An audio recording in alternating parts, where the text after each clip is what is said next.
हिंगोजा मीरक minor तेकड़ों वाह में पानी की शदीद खोट 3 साल खां खाटी न थियण के खिलाफ पुछड़ी जा आबादकार सरापा एहतजाज बणिजी विया आहिनि। समी शहर में आबादकारनि हारिन हसन सियाल फरीद सुमरो नबी बख्श महतिलो सैयद रिबन शाह की अगवानी में मेरठ माहिरनि तेकड़ों वाह के पुछड़ी वारे पानी की खोट 3 साल खां खाटी न थियण खिलाफ एहतजाज मुज़ाहिरा करे अलामती बुख हड़ताली कैंप कायम करे वरिती है।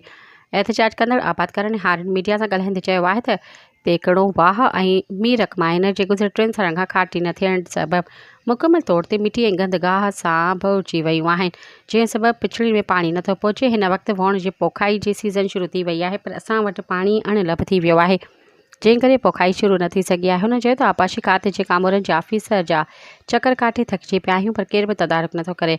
वक़्त सर वण जी पोखाई न थियण सां आबादकारनि खे करोड़ों रुपयनि जो नुक़सानु रसंदो। हुन चयो आहे त असां मजबूर थी बुख हड़ताली कैंप कायम कई आहे। असांजो एहतजाज शाखुनि जी खाटी थियण ऐं पुछड़ियुनि ताईं पाणी पहुचाइण ताईं जारी रहंदो। सब्सक्राइब कयो अवामी न्यूज़ HD खे ऐं ताज़ा तरीन ख़बरुनि लाइ ॾिसंदा रहो अवामी न्यूज़ HD।